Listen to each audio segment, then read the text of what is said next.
യൂട്യൂബിന് വിട. സൂര്യയിലെ എല്ലാ പരമ്പരകളും സംരക്ഷണത്തിന് ശേഷം തികച്ചും സൗജന്യമായി സൺ നെക്സ്റ്റ് ആപ്പ് ഡൗൺലോഡ് ചെയ്യൂ. കണ്ടാസ്വദിക്കാം നിങ്ങളുടെ പ്രിയ പരമ്പരകൾ.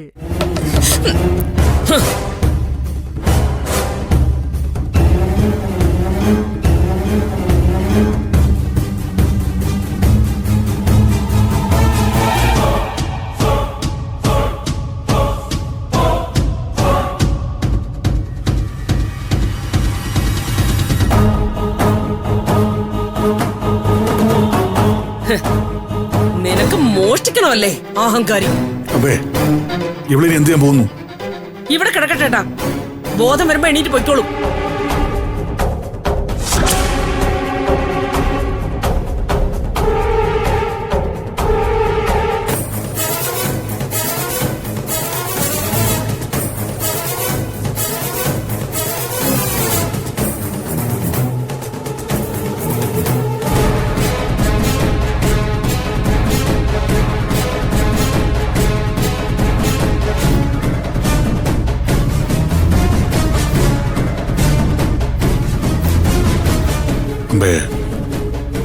ഇതൊരു ചാൻസ്. എന്തായിട്ടാ? മോള് മുറിയിലേക്ക് പോ, വിളിക്കുമ്പോ വന്നാ മതി. ശരി അച്ഛാ.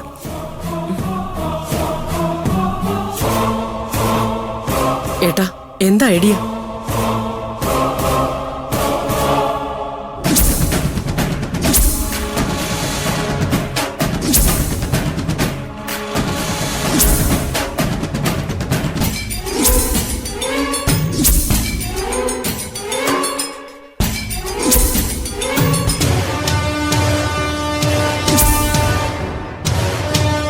എന്തു പറയുന്നു? അത് പ്രശ്നമാവില്ലേ ഏട്ടാ? ഞാൻ പറയുന്നത് ആദ്യം നടക്കട്ടെ, പിന്നെ എന്താ വേണ്ടെന്ന് എനിക്കറിയാം. ആദ്യം നീ ഇവിടെ പിടിക്കുക, ഇവിടെ കിടത്തണ്ട. വാ പിടിക്കുക.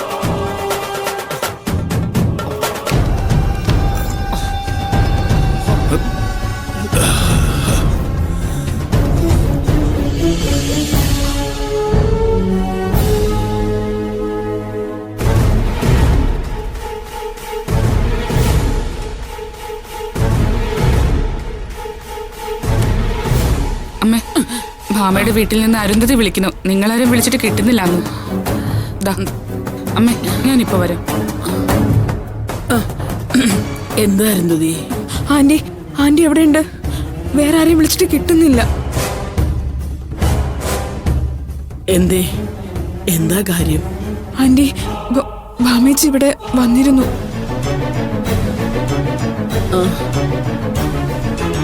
അവളെന്തിനാ അവിടെ വന്നേ? ഭാവനേച്ചിക്ക് വേണ്ടി കാശ് ചോദിക്കാനാ വന്നേ. പക്ഷേ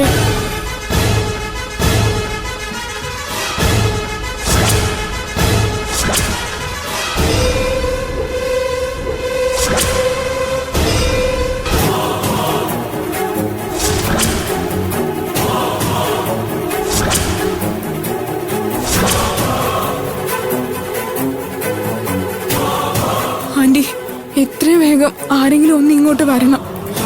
അല്ലെങ്കിൽ ഉറപ്പായിട്ടും അനിമാമ ഭാമേച്ചി എന്തേലും ചെയ്യും. ഞാനിപ്പോ ഫോൺ വയ്ക്കുക.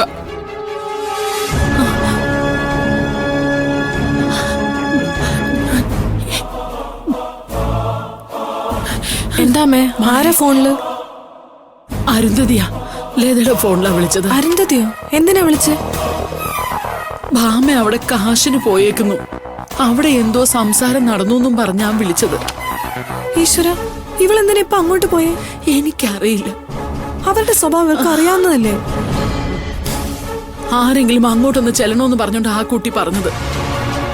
ഇവിടെ ഇപ്പൊ ആര് പോവാനാ അമ്മേ? ഞാനൊന്ന് സേതുവിനെ വിളിക്കാം. വേണ്ട മായേ, സേതു പോയാ അവിടെ കൂടുതൽ പ്രശ്നങ്ങളാവത്തേ ഉള്ളൂ. അവന്റെ സ്വഭാവം അറിയാലോ. പിന്നെ എന്ത് ചെയ്യും അമ്മേ? ഞാൻ പോവാം, നീ ഇവിടെ ഉണ്ടല്ലോ. ഈ സേതു വന്നാലും ഞാൻ അങ്ങോട്ട് പോയെന്നുള്ള വിവരം പറയരുത്. ശരി അമ്മ. എന്നാ അമ്മ വേഗം ചെല്ല്. ഇതേ ലതയുടെ ഫോണാ കൊടുത്തേ.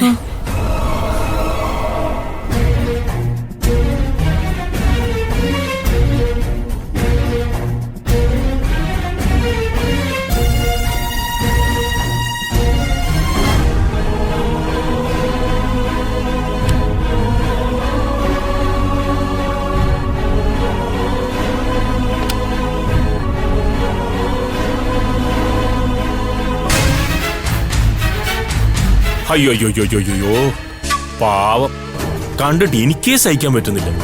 അപ്പൊ പിന്നെ വീട്ടുകാർക്ക് എങ്ങനെ സഹിക്കാൻ പറ്റും? ഇതൊക്കെ നീ സ്വബോധത്തിൽ അനുഭവിക്കണമായിരുന്നു, എങ്കിലേ എനിക്കൊരു മനസ്സമാധാനം കിട്ടുമായിരുന്നു. നീ ഇവിടെ കിടന്ന് ഇഞ്ചിഞ്ചായി അനുഭവിക്കുന്നത് എനിക്കിങ്ങനെ ഇടയ്ക്കിടയ്ക്ക് വന്ന് കാണണം ഭാവനെ. ആ ഒരു മനസ്സുകൊണ്ട് അത് ഒരിടത്തും കിട്ടൂല. അല്ല, എവിടെ നിന്റെ പ്രിയപ്പെട്ടവരൊക്കെ? നിന്റെ നന്മകളൊക്കെ വാനോളം പുകഴ്ത്തിയവരൊന്നും ഇപ്പൊ കാണാനേ ഇല്ലല്ലോ ഭാവന. ഇത്രയേ ഉള്ളൂടി ജീവിതമൊക്കെ. ഒന്ന് വീണുപോയാലേ സ്വന്തം അമ്മയല്ലാതെ ഒരു പട്ടിയും കാണില്ല പരിതപിക്കാൻ. എന്റെ മരുന്ന് വലിച്ചു തുടങ്ങി മോളെ. ഇനി ഓരോ നിമിഷവും നീ അനുഭവിക്കാൻ പോന്നേ ഉള്ളൂ.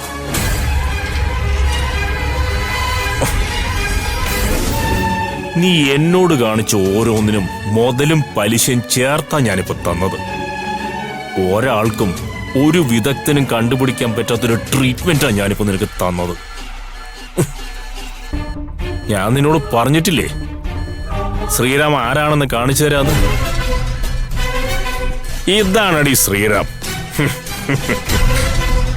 ഇപ്പൊ എനിക്ക് ചെറിയൊരു ആഗ്രഹം. ഒരിക്കൽ മാത്രം നീ സ്വബോധത്തോടെ കണ്ണു തുറന്ന് എന്നെ ഒന്ന് നോക്കണം. ഞാനാണ് നിന്നെ ഈ ഗതിയിലാക്കിയതെന്ന് നീ അറിയാൻ വേണ്ടി മാത്രം. നടക്കില്ലെന്നറിയാം, എന്നാലും വേണ്ടില്ല. നിനക്കെന്നെ തല്ലണമല്ലേ, അതും പബ്ലിക്കായിട്ട്. ഇവിടം കൊണ്ടൊന്നും എന്റെ പ്രതികാരം തീരുന്നില്ല ഭാവനെ. ഇനി എന്റെ ലക്ഷ്യം സൂര്യയാണ്. അവനെയും ഇതുപോലെ ഞാനാക്കും.